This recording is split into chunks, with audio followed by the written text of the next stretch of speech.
Señor, tú sabes que no puedo predicar.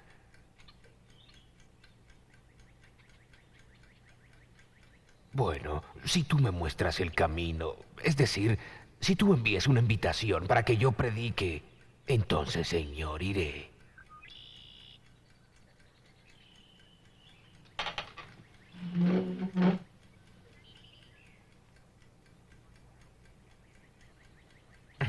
No es muy común que alguien le pida a un agricultor de 49 años de edad que predique sobre la venida del Señor. Era un sábado por la mañana en agosto de 1831, y un extraordinario comienzo para el día más importante de la vida del agricultor inglés Guillermo Miller. Pues en el transcurso de una media hora, ocurrió algo que cambiaría su vida completamente.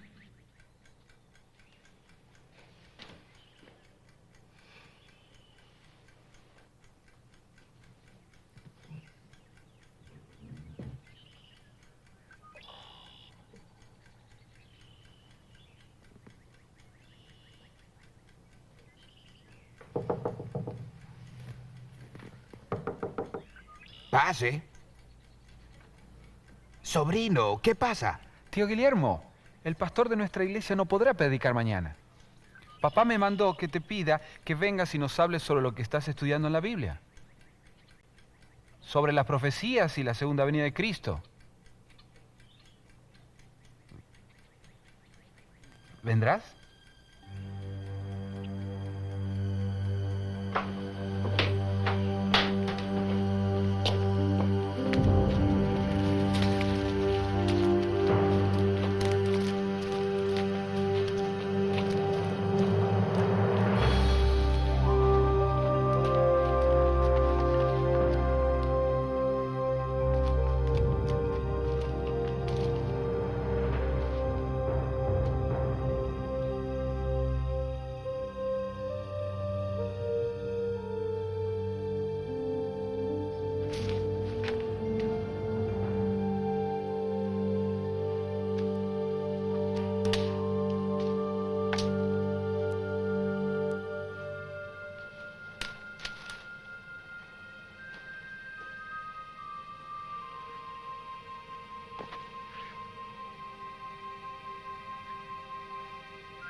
Como muchos otros que se han unido a las filas de Cristo a través de los siglos, Guillermo Miller era un novato indeciso. Pero este modesto agricultor de Nueva York llegaría a ejercer una gran influencia en la vida de miles de hombres y mujeres alrededor del mundo. Pues ingresó en el bosque de Arces como un agricultor, pero regresó transformado en un predicador. Sin embargo, la historia de Miller no comienza en el bosque de Arces. Eventos que ocurrieron en la antigua ciudad de Roma tuvieron mucha influencia.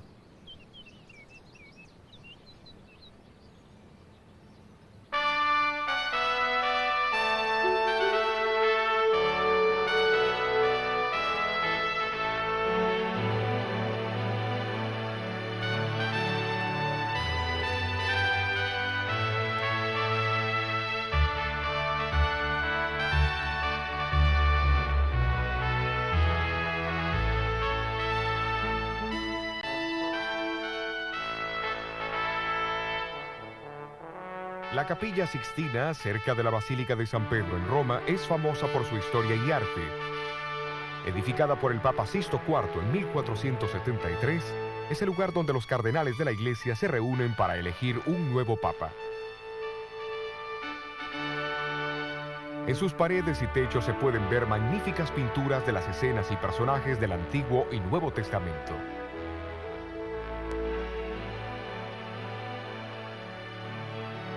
Pero la Capilla Sixtina es también significativa por otra razón, pues allí se encontraron la profecía y la historia. Miguel Ángel nunca hubiera imaginado cuando pintó la figura de Daniel en el techo, al comienzo del siglo XVI, que una de las profecías de Daniel se cumplirían en menos de 300 años más tarde.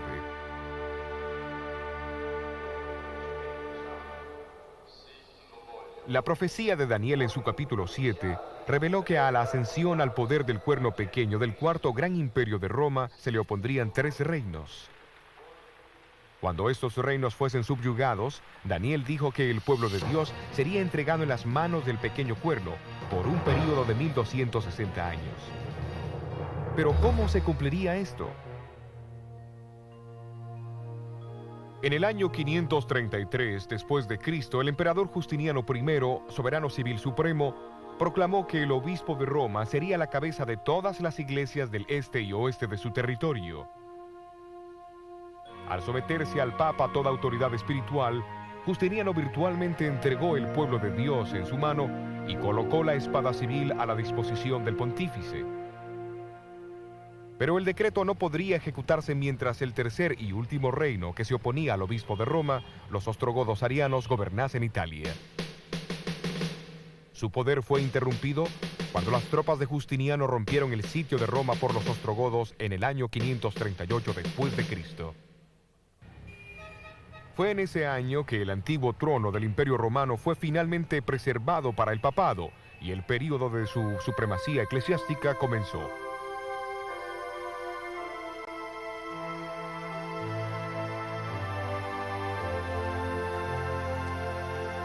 $1270 años después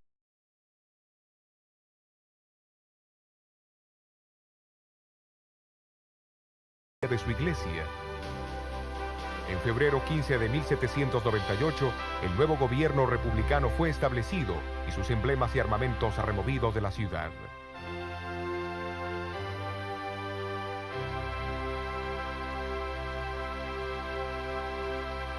Los acontecimientos históricos cumplieron exactamente las palabras de la profecía.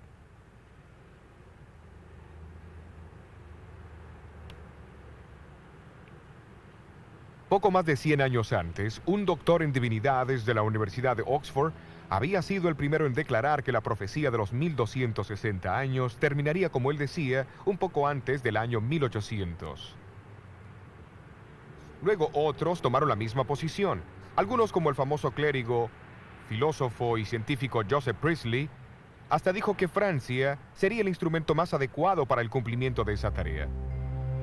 Cuando el golpe finalmente cayó sobre Roma en 1798, un coro de voces en Inglaterra, Europa y América atestiguaron el fin de los 1260 años de supremacía papal. A pesar de las diferencias de credo en otros puntos de fe, había una notable unidad en las interpretaciones proféticas básicas, recibidas de los primeros grandes reformadores.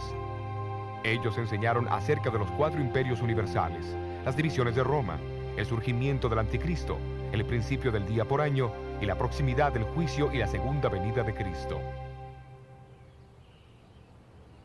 Al despertar su interés en tan notable cumplimiento de la profecía, estos estudiantes de la Biblia empezaron a observar detenidamente la profecía más larga en el tiempo de Daniel, descrita en el capítulo 8.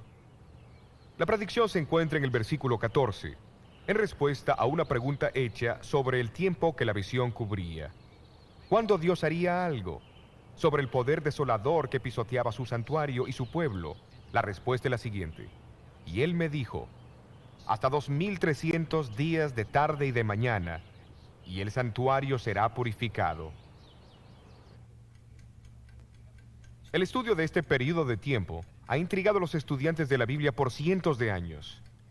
Eruditos judíos, desde el comienzo del siglo VIII, y eruditos cristianos, desde finales del siglo XIII, han identificado los 2300 días como 2300 años. Pero aunque muchos siguieron estudiando esta profecía, su significado seguía siendo un misterio. No debe sorprendernos, porque en Daniel 8, el ángel Gabriel le dijo a Daniel que el período de 2300 días años no se cumpliría hasta el tiempo del fin. Y en Daniel 12, Dios ordena al profeta a sellar su libro hasta ese mismo tiempo. Evidentemente, el significado de la profecía de los 1300 años no debería entenderse claramente hasta que el tiempo de su cumplimiento estuviese cerca.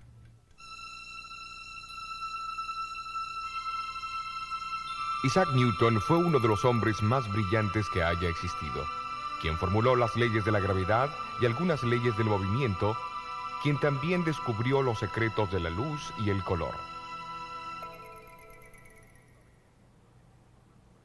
Pero muchos no saben que Newton escribió más sobre teología que sobre ciencia, pues él era un gran estudiante de las profecías de la Biblia. En su libro sobre Daniel y Apocalipsis, describió un principio significativo relacionado con la profecía y su cumplimiento. Es un principio tan importante que Jesús lo expresó a sus discípulos 2 veces en la noche anterior a su muerte. Se encuentra en Juan 13 y 14. En el capítulo 14 Jesús dijo: y ahora os lo he dicho antes de que se haga, para que cuando se hiciere creáis. Isaac Newton creía que el designio de Dios era que su pueblo extendiera las profecías solamente cuando el tiempo de su cumplimiento se presentase. Y este principio profético se basa en los hechos de la historia. Cuando Roma gobernaba el mundo occidental, un gran grupo de estudiantes contemporáneos de la profecía reconocieron la identidad y el destino del cuarto imperio profético. Cuando Roma empezó a dividirse, otro grupo de personas describieron el temor que tenían del surgimiento del anticristo. Cuando el pequeño cuerno papal reveló el real carácter e identidad, una gran multitud de reformadores atestiguaron del cumplimiento de la profecía en muchos países. El Espíritu Santo explica lo mismo en otros lugares con más claridad, para que no quede ninguna duda a menos que uno sea un ignorante obstinado. Cuando los 1260 años llegaban a su fin, eso también fue proclamado en el Viejo y Nuevo Mundo.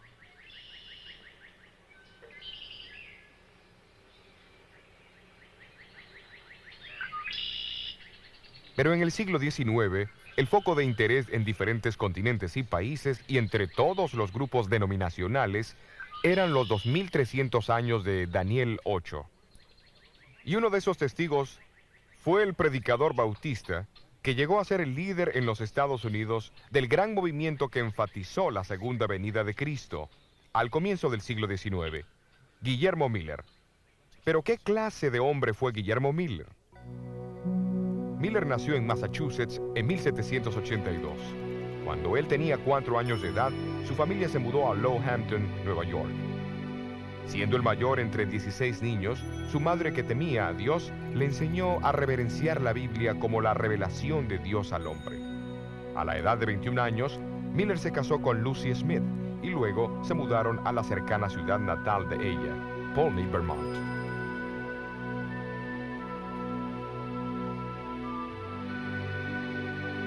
Al separarse de la influencia religiosa de su madre, Miller fue atraído por la filosofía del deísmo, promovida por sus amigos. Para el deísta, Dios es una clase de autor ausente que no tiene ningún interés en su creación.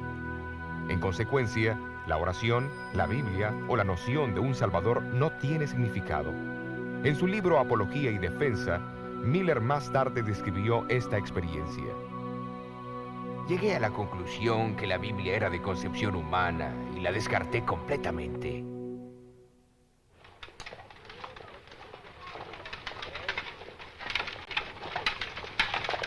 Pero Miller poseía cualidades personales que incitaban a otras personas a confiar en él. Llegó a ser el sheriff asociado y lugarteniente de la Guardia Nacional del estado de Vermont. Durante la Guerra Americana de 1812, fue ascendido a rango de capitán en el ejército de los Estados Unidos.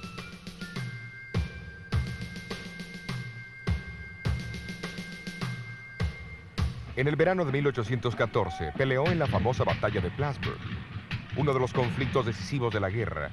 Las fuerzas americanas estaban inquietas ante los bien entrenados y disciplinados ingleses, quienes eran 3 veces más numerosos que ellos. Pero la sorprendente victoria sirvió para crear dudas en la mente de Miller, pues el éxito en la guerra parecía ser la obra de una fuerza más poderosa que la humana.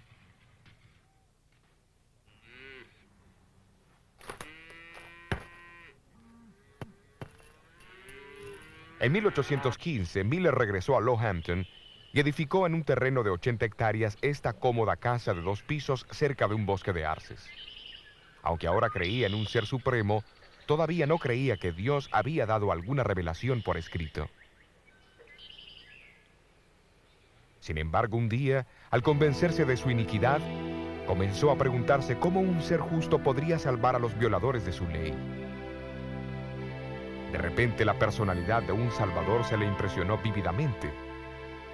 Sintió que podía confiar en la misericordia del mismo. ¿Pero existía ese Salvador?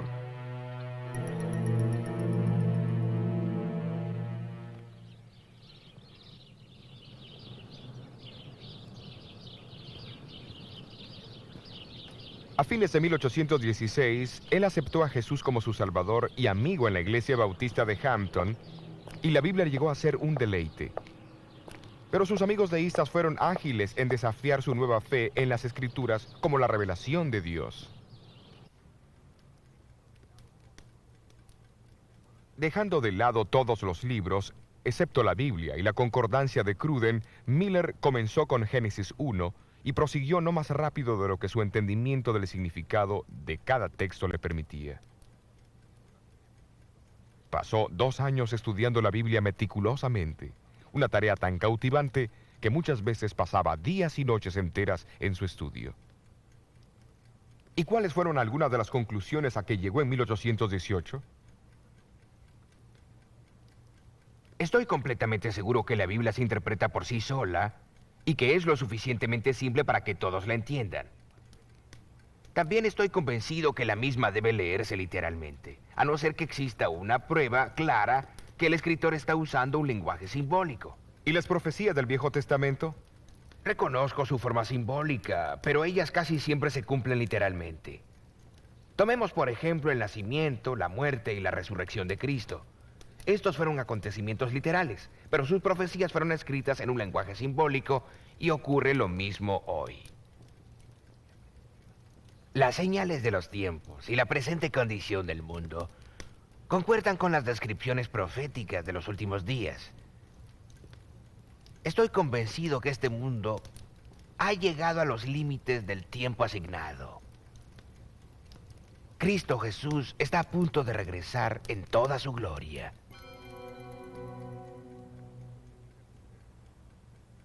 La conclusión de Miller fue interesante, pues era contraria a la idea predominante de la mayoría de las iglesias protestantes de su tiempo sobre la segunda venida. Estos enseñaban que el milenio, o período de 1000 años descrito en Apocalipsis 20, comenzaría con una conversión mundial. Esto llevaría a un reinado milenario de paz y justicia en la tierra. Entonces la segunda venida de Cristo ocurriría al final de los 1000 años. Mientras muchos pensaban que ellos reconocían las señales que indicaban que el milenio se iniciaría al comienzo de los 1800, Miller, por su lado, estaba convencido de que la venida de Cristo era inminente y que ocurriría al comienzo de los 1000 años. Estoy seguro de que nos hemos equivocado en cuanto a esto. Solo escuchemos Daniel 8, versículo 14. Hasta 2300 días de tarde y mañana, y el santuario será purificado. El capítulo indica que los 2300 años comienzan con el decreto de reconstruir Jerusalén en el año 457 a.C. El período termina alrededor del año de 1843. La Biblia parece enseñar que el santuario es la tierra. La purificación debe ser la purificación de fuego en la segunda venida de Cristo. Lo que significa que en unos 25 años el mundo llegará a su fin y Jesús vendrá. De hecho, Miller pasó los próximos 13 años examinando y reexaminando los argumentos a favor y en contra de su creencia. A medida que crecía su convicción, sentía que tenía el deber personal de comunicar al mundo sus conclusiones. Cuando los años de investigación finalmente borraron todo vestigio de duda, el temor de hablar en público se hizo presente.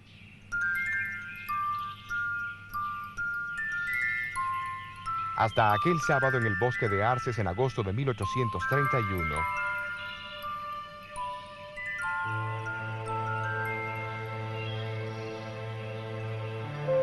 Miller acompañó a su sobrino, Irving Guilford, a la casa de los Guilford en Dresden. Respetando la falta de confianza de Miller, sus parientes invitaron a los vecinos a su casa en lugar de ir a la pequeña iglesia bautista aquel domingo. El texto que usó en su sermón, Daniel capítulo 7, interpretado de igual manera que los grandes reformadores lo interpretaban, pero con el cumplimiento adicional de los 1260 años en 1798.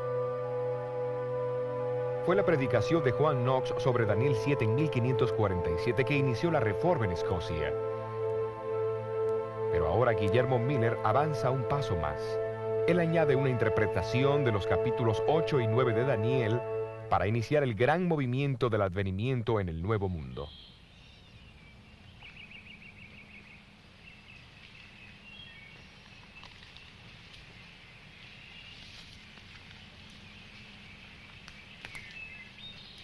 Cuando Miller regresó a la casa, empezaron a llegar invitaciones para predicar en lugares cercanos y lejanos. Su segunda serie de reuniones tuvo lugar en esta imponente casa de reuniones bautista en Polney, su antigua ciudad natal. Miller nunca podría haber imaginado que en el transcurso de 15 años su influencia se extendería desde Lowhampton a través de todo el mundo.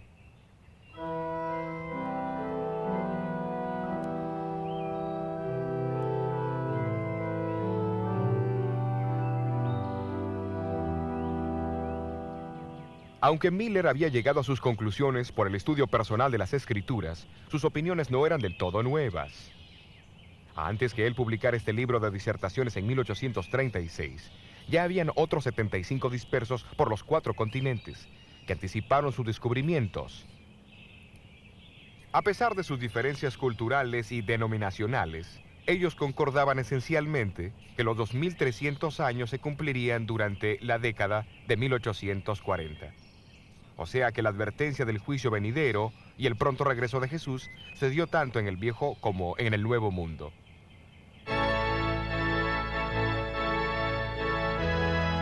Solamente en Inglaterra más de 1000 ministros la propagaron. En Suecia, donde la predicación contraria a la de la iglesia establecida era ilegal, los niños proclamaron el pronto advenimiento de Cristo. En Estados Unidos, el mensaje de Miller fue oído en las principales ciudades de la nación. El Señor viene. Su llegada es inminente.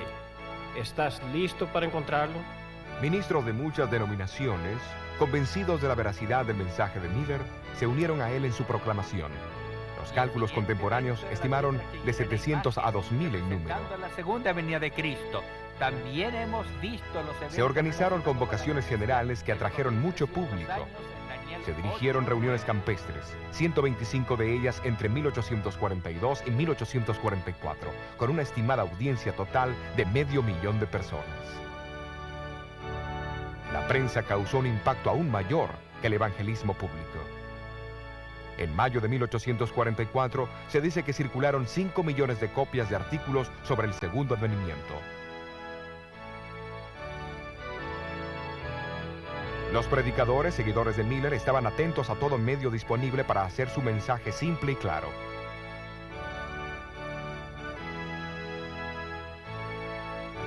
Este cuadro, con sus fotos y figuras, claramente se enfocaba en el año climático de 1843, la fecha aguardada por la venida del Señor.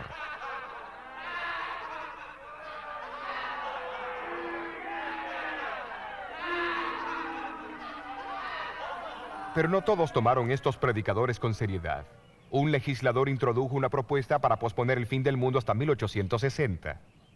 Otro ofreció reservaciones de asientos para escaparse en un globo aerostático por $200. Miller siempre había vacilado en fijar una fecha exacta.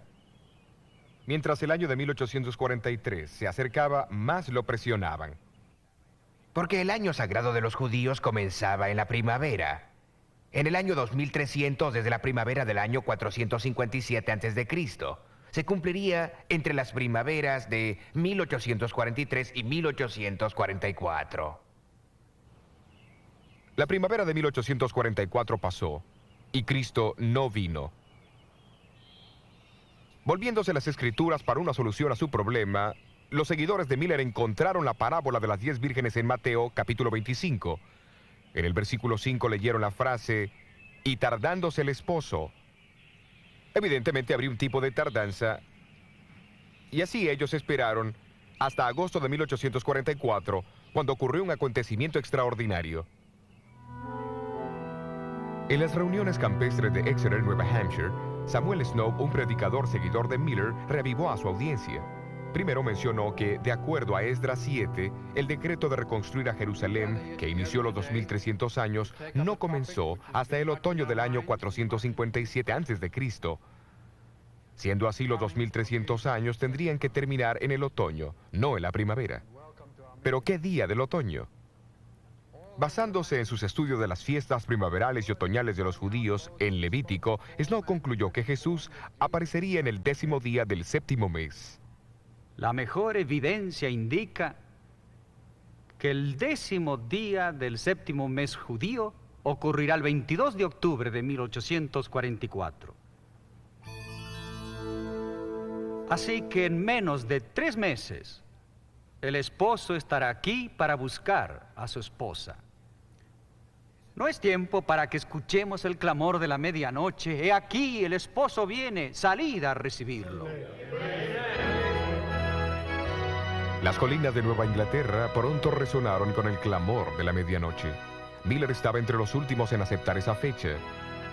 Pero él y otros líderes sintieron que guardar silencio parecía contrariar el trabajo del Espíritu Santo.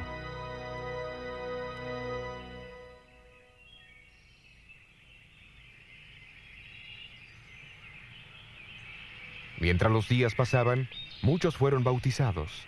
Los creyentes cerraron sus comercios, dejaron sus trabajos, confesaron sus faltas y pasaron horas enteras orando. Finalmente, el cubrimiento excesivo de la prensa cesó. La gran tienda de campaña fue desarmada y guardada por última vez, y los líderes regresaron a sus casas para estar con sus familias.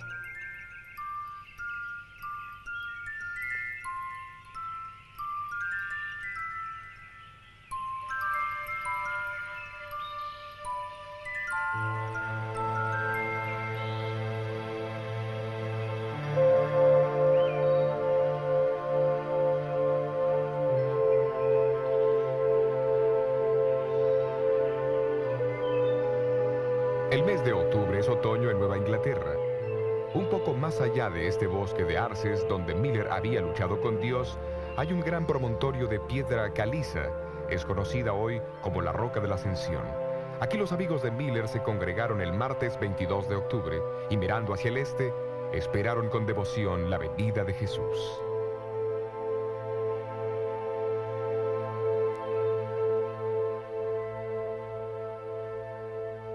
Por todo el país, decenas de miles de adventistas, como se le llamaban ahora los seguidores de Miller, se reunieron en iglesias, tiendas y hogares.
Pero Jesús no vino.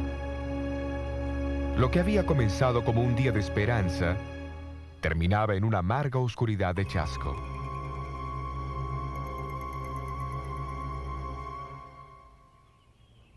En los días y semanas que siguieron, la humillación, la confusión y la duda amenazaron sumergirlos. Inevitablemente el impulso pujante del movimiento del adventismo cesó abruptamente. Algunos lo abandonaron. ¿Los había engañado Guillermo Miller? Miller nunca abandonó su fe en el pronto regreso de Jesús.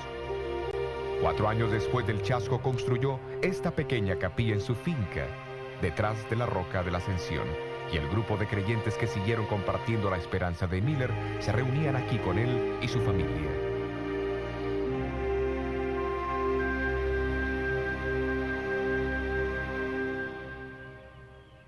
Miller estaba en lo cierto al enseñar que Jesús vendrá otra vez. El Nuevo Testamento se refiere a esto más de 300 veces. Estaba en lo cierto al decirle a la gente que se preparara para el regreso de Jesús. Después de todo, Jesús, Pablo, Juan, Pedro y los muchos cristianos a través de todas las eras dijeron lo mismo.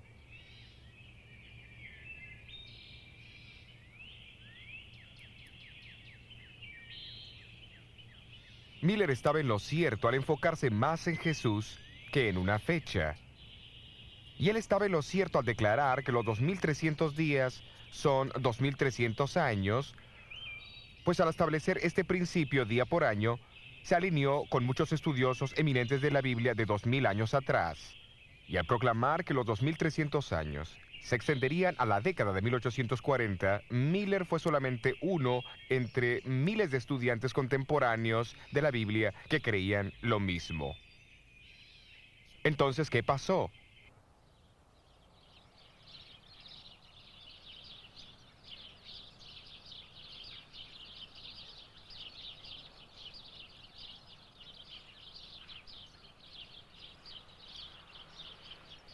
De alguna manera fue el mismo error que los discípulos cometieron cuando pensaron que las profecías decían que Cristo vendría como un rey.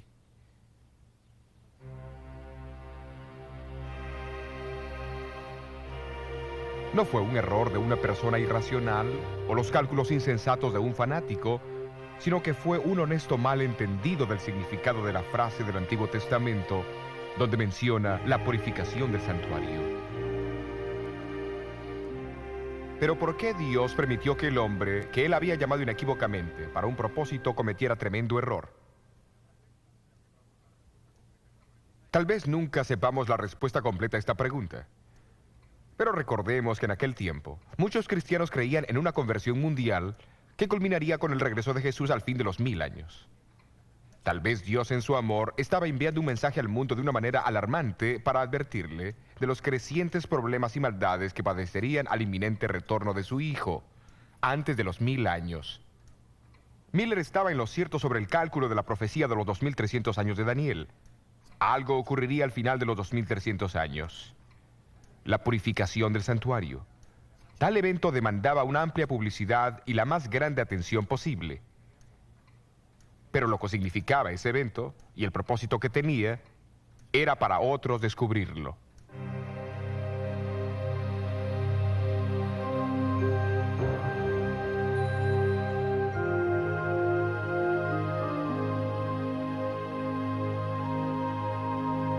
Miller falleció 5 años después del gran chasco del 22 de octubre de 1844. Poco antes de morir, Miller escribió esta carta inconclusa. Apreciado hermano, no puedo contenerme de escribir una palabra o dos aunque no pueda ver. Todo marcha bien. El esposo viene, no hay duda. El rey debe venir. Levanten sus cabezas. Muestren regocijo. No sean creyentes infieles. Pronto veremos al que hemos buscado y esperado.